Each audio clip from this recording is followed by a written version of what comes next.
Okay, let me see which flight suits me the best. Okay, this looks fair enough. Now the hotel. Okay, this one is better. Now the tourist destinations. Okay, right. Oh my god, it's just a 2-day trip, but it requires so much analysis, है ना? Hello everyone, welcome to our new series Learn with Upstocks. इस series में हम ratio analysis, industry analysis, balance sheet analysis और ऐसे कई सारे topics के बारे में बात करने वाले हैं. Let's discuss the topic of industry analysis now, in which we are going to discuss about various parameters to do industry analysis, and we are also going to discuss about the Porter's 5 forces model. So like shortlisting things for a holiday requires so much of analysis. Don't you think shortlisting a company out of so many listed companies also requires a lot of analysis? Of course it will, and that's what exactly we do in our fundamental analysis.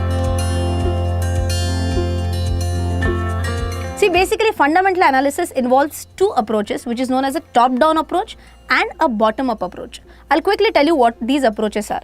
In a top-down approach, basically we focus on economy analysis first, then we go ahead with industry analysis, and then we go ahead with company analysis. In the bottom-up analysis, it's exactly the vice versa. But then what are we going to discuss in this video? In this video, we are going to analyze how to analyze an industry. Well, there could be many points while we do an industry analysis, but what we will do is we'll try to analyze, we'll try to break down the points and then study them one by one. We are going to start off with the very first one, which focuses on the government's attitude towards the industry. Now, this can include reliefs, rebates, tax structures, FDI details, and so many more things. Now, I'll give you an example. Assume that for a specific industry in the last 20 years, there was a $1,000 billion FDI inflow which was received in the country. But if I compare this with the last 5 years, assume that in the last 5 years, there was an FDI inflow of $500 billion. Now, if I compare $500 billion in last 5 years, but $1,000 billion in last 20 years, can you easily analyze that in the last 5 years, that specific pickup rate of the FDI has been very high? So, is that going to be positive? Answer is absolutely yes. Now, after understanding the government's attitude or government's initiatives, now let's move on to the second point. In the second point, we try to analyze what is the size of the market as such, like the total addressable market and the market share.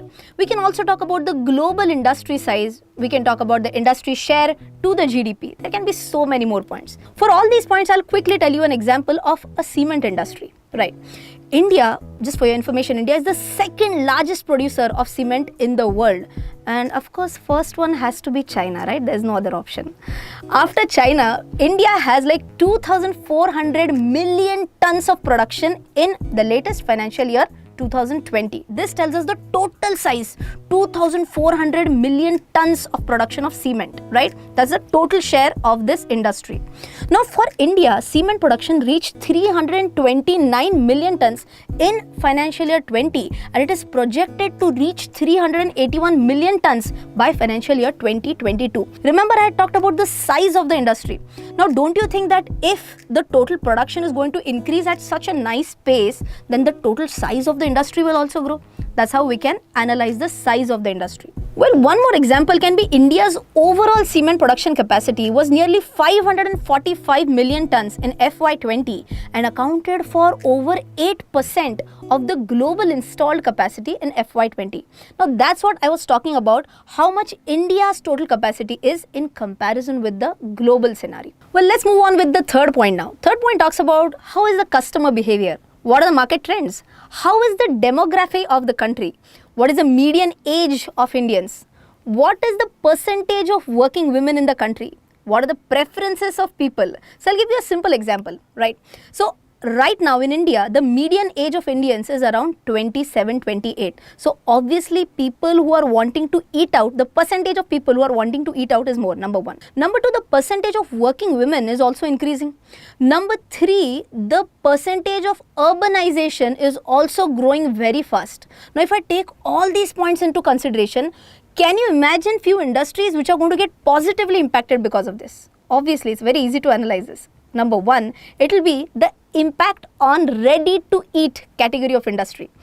Will it be a positive impact or negative? Obviously positive. So when women are going to work for 8 to 10 hours, the possibility of people going for ready to eat foods is going to be more.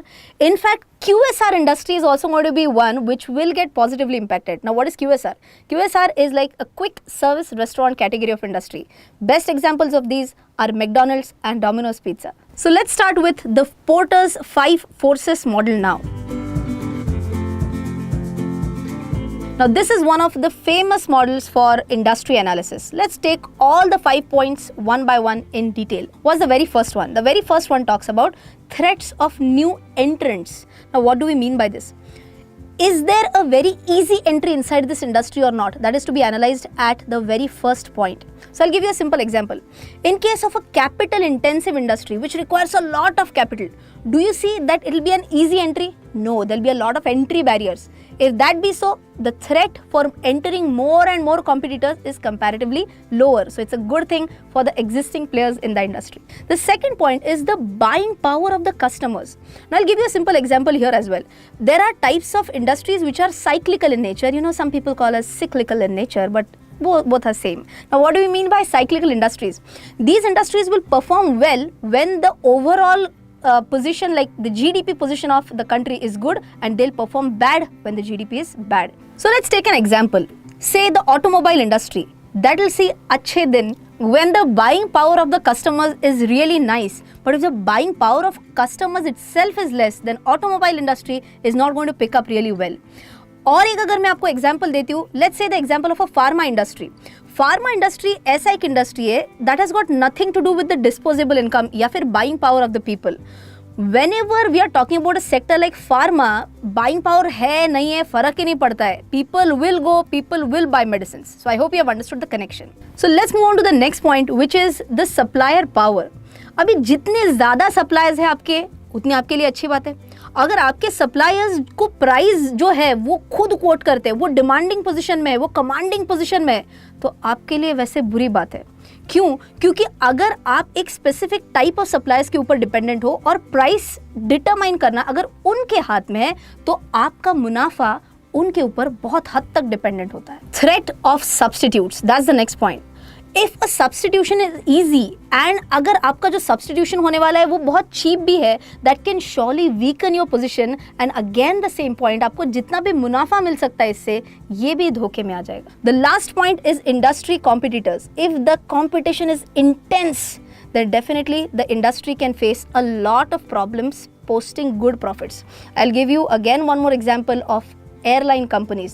You remember when there were so many airlines, Jet, Vistara, SpiceJet, so many airlines competing for having that maximum chunk of customers. Was the profitability high for either of the airlines? No.